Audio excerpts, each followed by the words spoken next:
Twitter. Pour énerver les gens, pour créer des disputes. Mais non, mais Twitter, c'est un espace vraiment très convivial. Des gens très heureux, qui sont là que à donner de l'amour. J'adore. Mais j'adore surtout pour les perles qu'on peut y trouver.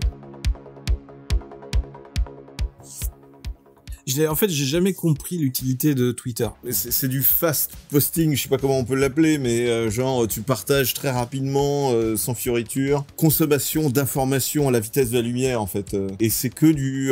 dès qu'il y a des gens qui parlent, ou qui se répondent, ou qui débattent, c'est que du punchline et en mode « Ah, mais t'es qu'une merde. Oui, mais toi, t'es qu'un connard. Oui, mais toi, t'es qu'un fils de pute. » C'est le truc le plus pas constructif de la planète. Twitter teste l'ajout d'une fonctionnalité de pourboire en Bitcoin, les BTC, avec le Lightning Network. Donc on pourrait rajouter le terme gaz, le Gas Lightning Network. Mais pourquoi donner des pourboires en Bitcoin sur Twitter? Je comprends pas. Mauvaise réponse. Tu crées pas de contenu sur Twitter. Les gens, ils vont te donner un pourboire parce que t'as fait une belle phrase. Petite information, les bitcoins, on est à plus 4%. Voilà.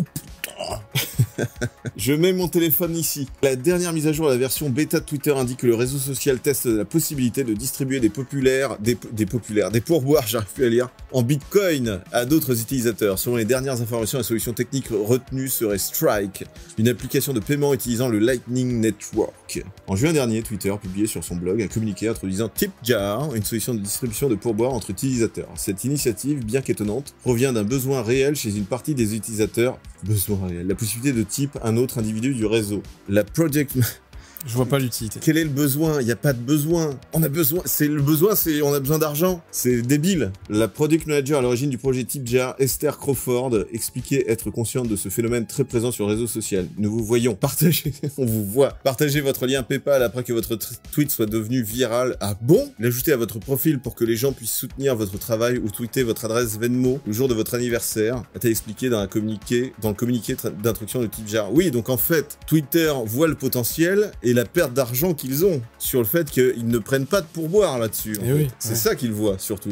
Prendre les gens pour des cons. Je vois pas pourquoi ça marcherait maintenant s'ils mettent ça en place. Si les gens ils ont déjà trouvé d'autres systèmes pour faire via PayPal et tout ça, je vois pas pourquoi. Donc le PDG de Twitter, Jack, le frère de Mark Dorsey, a évoqué le fait que le réseau pourrait bien faire appel à la technologie Lightning Network pour déployer cette fonctionnalité de pourboire. Bâti en surcouche du réseau BTC, permet d'augmenter sa scalability et donc particulièrement adapté à ce cas d'usage. Sur le même sujet, on s'en fout. Et le faire avec du BTC. Sur un rapport du site MacRumors, la dernière mise à jour à la version bêta de Twitter indique que le projet TipJar est actuellement en phase de test. Le développeur Alessandro Paluzzi a même déjà divulgué une image de ce à quoi ressemblera le service. Donc on peut recevoir les tips, créer votre portefeuille, la cryptographie. Ouais, c'est tout ce qu'il a mis. J'espère que c'est bien sécurisé, hein, parce que si tu te fais pirater ton wallet sur Twitter... Got it? T'as compris?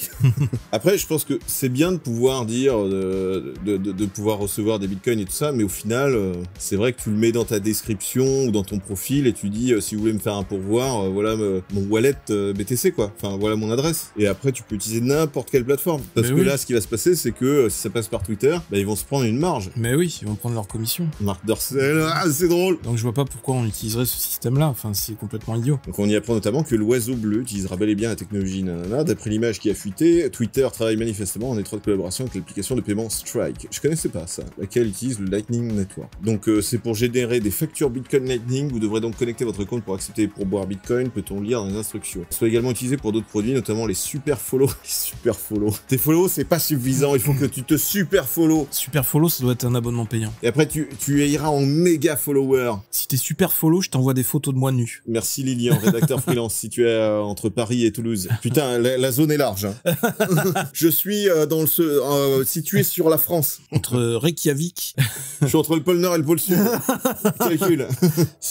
Pour un titre d'information, si tu veux me localiser. Merci Lilian. Ça continue, c'est toujours pas régulé pour moi, ça revient à ce que je disais la dernière fois. Un jour, il y aura une prise de conscience réelle pour réguler tout ça et dire qu'à un moment donné, prostitution pure et dure, faites-moi des pourboires, faites-moi des dons, pour rien en fait. Je te fais un pourboire, pourquoi? Je comprends qu'on fasse un pourboire pour un serveur qui se casse le cul à te servir des trucs au resto, machin. Mais là, personne se casse le cul à écrire un tweet, personne se casse le cul à partager une information. Je vois pas l'intérêt d'un pourboire là-dessus. Ça devrait être interdit de faire des pourboires là-dessus. Oui, au Honduras, ils ont installé un DAB, oui, une machine de carte bancaire. Oui, DAB, putain... Et oui, mais DAB, distributeur de billets, ça existait avant que le terme DAB arrive pour faire les conneries là de... C'est ça. Et du coup, on pourrait se filmer au distributeur de billets en disant « Je fais un DAB » en retirant ma carte. C'est encore un exemple du détournement du vocabulaire par la nouvelle génération. Voilà, pauvre France, pauvre monde, enfin ce pays qui est entre le pôle Nord et le pôle Sud. Voilà, donc dites-nous ce que vous en pensez.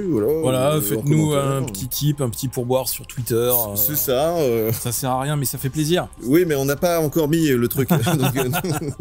Et c'est encore en bêta-test, donc c'est que pour les plus gros, ceux qui gagnent déjà des millions, pour qu'ils gagnent encore plus de millions. Et que Twitter se serve sur ceux qui gagnent le plus de millions. On nous parle d'un distributeur de billets, d'un DAB de Bitcoin. Ça ressemble à quoi un distributeur de Bitcoin en fait, physique? Oui, mais en fait... Parce que le Bitcoin, c'est virtuel. Tu peux pas retirer des billets.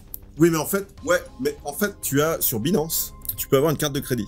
Ouais. Enfin, une carte bancaire. Ouais. Pas forcément de crédit, mais une carte bancaire. Et du coup, tu peux payer directement en BTC. Enfin, tu peux payer avec la monnaie de ton choix. Avec la carte bancaire? Avec la carte bancaire. Donc, par exemple, tu vas faire tes courses, machin, mais ton compte Binance devient un compte bancaire, quelque part. Et donc, tu payes avec ce que tu as sur ton compte Binance. Et ton compte Binance, c'est de l'argent qui fluctue tout le temps. Tu peux très bien aller sur ces DAB, utiliser ta carte Binance et retirer du fric comme ça. Et les mettre sur ta carte? Non, le retirer. C'est-à-dire que tu dis, je veux retirer 5$ en Bitcoin, ou je veux retirer 5$ mais en Ethereum. Ah. Tu choisis sur quelle monnaie tu veux retirer. Étrange. Je pense, hein.